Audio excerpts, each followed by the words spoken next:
Baik, Assalamualaikum warahmatullahi wabarakatuh. Salam sejahtera untuk kita semua.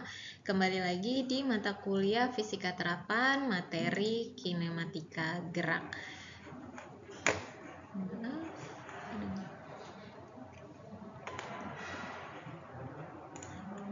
Ya, jadi di materi Kinematika Gerak ini kita akan membahas tentang penyebab benda-benda itu bergerak ya.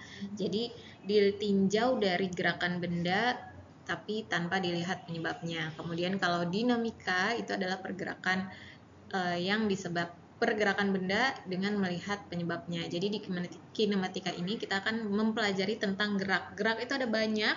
Yang kita bahas kali ini adalah tentang gerak lurus terlebih dahulu. Oke, gerak lurus itu terbagi menjadi 3 jenis. Yang pertama adalah gerak lurus beraturan. Ini adalah gerak lurus beraturan, kemudian gerak lurus berubah beraturan, dan gerak vertikal. Di mana gerak vertikal ini nanti dengan adanya pergerakan perubahan kecepatan geraknya akan berubah menjadi gerak jatuh bebas ya. Jadi tolong diingat, yang pertama ini ada GLB atau gerak lurus beraturan, kemudian gerak lurus berubah beraturan, dan gerak vertikal atau gerak jatuh bebas. Nah, di sini saya akan bahas tentang gerak lurus beraturan terlebih dahulu. Di gerak lurus beraturan, kita hanya ingin mengetahui dan hanya mengetahui jarak, kemudian waktunya pergerakan tersebut, serta kecepatan gerak bendanya. Sedangkan percepatannya, ya, percepatan itu adalah yang menyebabkan kita semakin lama makin cepat atau semakin lama semakin lambat. Percepatannya dalam gerak lurus beraturan itu sama dengan 0, jadi nggak ada, tidak dipercepat, tidak diperlambat. Kecepatannya selalu konstan. Benda ini atau kita akan bergerak secara konstan. Maksudnya, misal di detik pertama, di sini saya buatkan sebuah grafik ya. Di detik pertama kita jalan sejauh 3 meter nih di sini, misal jaraknya 3 meter. Kemudian di detik yang kedua kita jalannya tetap 3 meter, tapi karena sudah di detik kedua berarti kan jadi 6 meter, maka di sini. Kemudian di detik ketiga menjadi 9 meter begitu. Sehingga grafiknya akan terus naik. Makin lama waktunya makin naik, tetapi pertambahannya tetap 3, 6, 9, 12, dan seterusnya. Itulah gerak lurus beraturan. Rumusnya adalah V0 atau V saja sama dengan S per T. Inilah rumus untuk gerak lurus beraturan. Atau kalau misalnya kita mau cari berapa jaraknya, maka pakai S sama dengan V kali T. Itu saja. Yang pasti kecepatannya atau nilai V di sini selalu sama. Selalu konstan setiap detik ketika dia bergerak. Jadi kalau misalnya kecepatannya 3 meter per detik, berarti setiap detik dia akan bertambah sejauh 3 meter. 1 detik pertama 3 meter, 1 detik selanjutnya di detik kedua 3 meter juga, detik ketiga juga 3 meter. Jadi kalau ada benda bergerak dengan kecepatan 3 meter per second, selama 3 detik dia akan berjalan sejauh 9 meter gitu ya. Jadi dia selalu sama begitu. Nah, jadi inilah persamaan tentang gerak lurus beraturan. Nah, sekarang kalau ada gerak lurus beraturan di mana setiap kecepatannya selalu sama begitu, ada juga yang namanya gerak lurus berubah beraturan. Di mana kalau gerak lurus berubah beraturan, maka yang berubah-ubah apanya? Yang berubah-ubah adalah kecepatannya.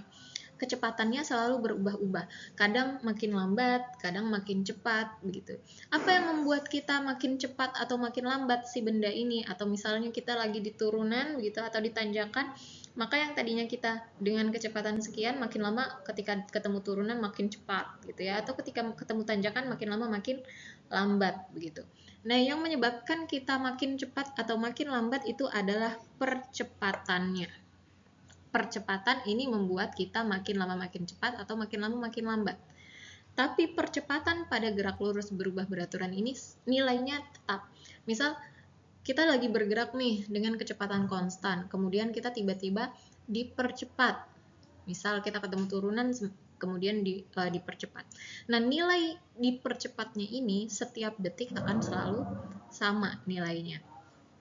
Sehingga ketika kita punya kecepatan, di sini saya punya kecepatan, nilainya VT, itu akan sama dengan V0. VT itu sebenarnya sama dengan V0 yang ditambahkan, jadi ditambahkan dengan nilai percepatan dikalikan dengan berapa lama percepatan ini terjadi, sehingga dikali dengan T.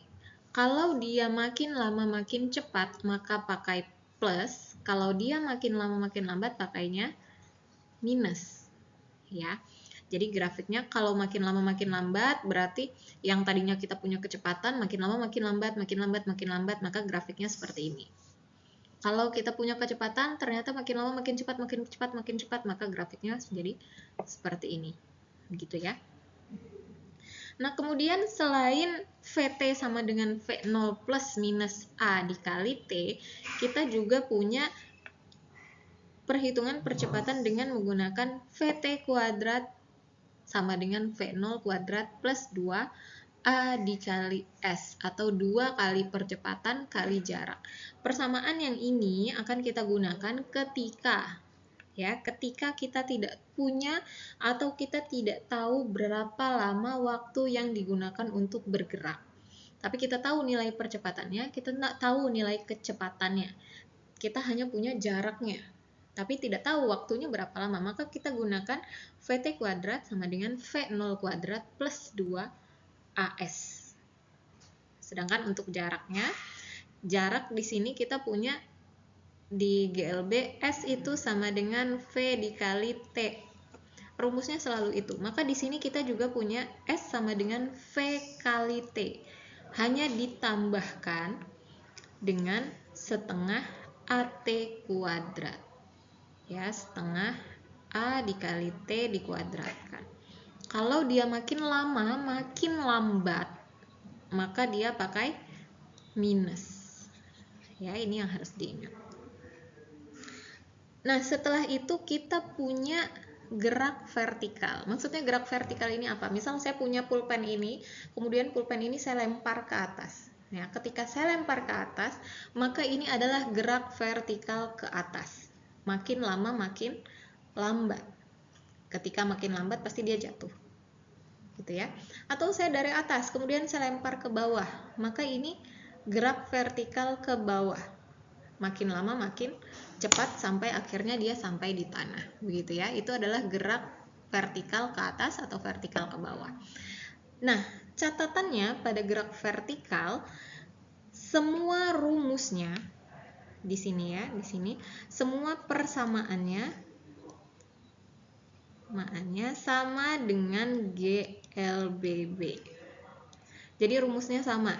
Ada yang di sini, ada yang di sini, ada yang di sini. Sama semuanya. Kita gunakan 3 rumus yang sama. Yang beda apa? Lihat di sini. Jika pada gerak vertikal nilai percepatan simbolnya adalah A.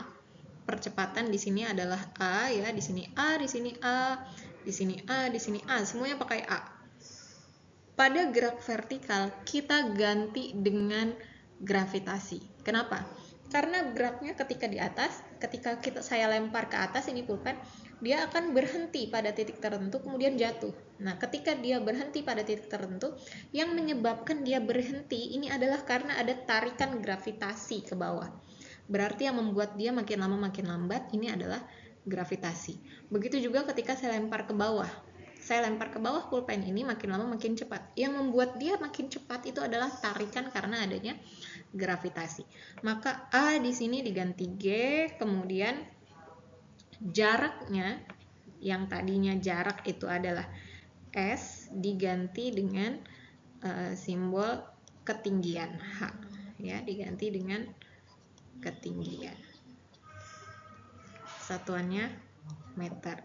Di sini untuk gravitasi kita pakai G sama dengan 9,8 meter per second kuadrat. Ya, jadi rumusnya sama, persamaannya semuanya sama, tapi ganti A-nya jadi G, kemudian S-nya jadi H ketinggian. Ya, begitu. Nah, kemudian bagaimana perubahan dari gerak vertikal yang tadinya persamaannya sama dengan GLBB ini bisa berubah menjadi gerak jatuh bebas, di mana kondisi dia akan berubah menjadi gerak jatuh bebas. Gerak jatuh bebas itu adalah gerak yang tidak memiliki kecepatan awal. Contohnya ada buah di atas pohon, kemudian tanpa penyebab apapun dia jatuh. Si buah ini tadi yang dari atas pohon. Ketika dia jatuh, dia dari kondisi diam di atas pohon, kemudian jatuh ke bawah. Nah, ini adalah kecepatan awalnya pasti sama dengan 0. Karena dia diam, kemudian dia jatuh jika tanpa penyebab apapun. Atau misalnya ketika saya tadi melempar pulpen ini ke atas, ya, saya lempar ke atas, kemudian di titik tertinggi di sini dia jatuh. Ketika saya lempar dari sini, kemudian dia naik, makin lama makin lambat, kemudian dia berhenti. Ketika dia berhenti di sini nilainya kecepatannya sama dengan 0. Kenapa? Karena dia berhenti, dia diam. Ketika dia berhenti, kemudian dia jatuh kembali, nah ini dia baru punya kecepatan di sini. Dia punya kecepatan, kemudian dia menghantam tanah atau menghantam meja dengan kecepatan yang dia miliki tadi. Tapi ketika dia baru jatuh, ini kecepatannya sama dengan 0 sampai dia jatuh ke bawah. Nah, sekarang kita lihat di gerak lurus berubah beraturan, kita punya VT kuadrat sama dengan V0 kuadrat plus 2AS. Oke, cukup. Oke. Kita punya V0 kuadrat plus 2 kali percepatan kali jarak. Nah, kita lihat lagi dan kita ingat di sini bahwa pada gerak vertikal A dan S-nya itu berubah simbolnya. Percepatan menjadi gravitasi, jarak berubah menjadi ketinggian. Maka di sini saya boleh tuliskan VT kuadrat sama dengan V0 kuadrat plus 2 kali G kali H. Oke. Nah, ketika tadi kita berbicara tentang gerak jatuh bebas, dia sampai di titik tertinggi, dia diam, kemudian dia jatuh. Ketika dia diam, kecepatannya berapa? Kecepatannya adalah sama dengan 0. Kalau kecepatannya sama dengan 0, maka di sini sama dengan 0.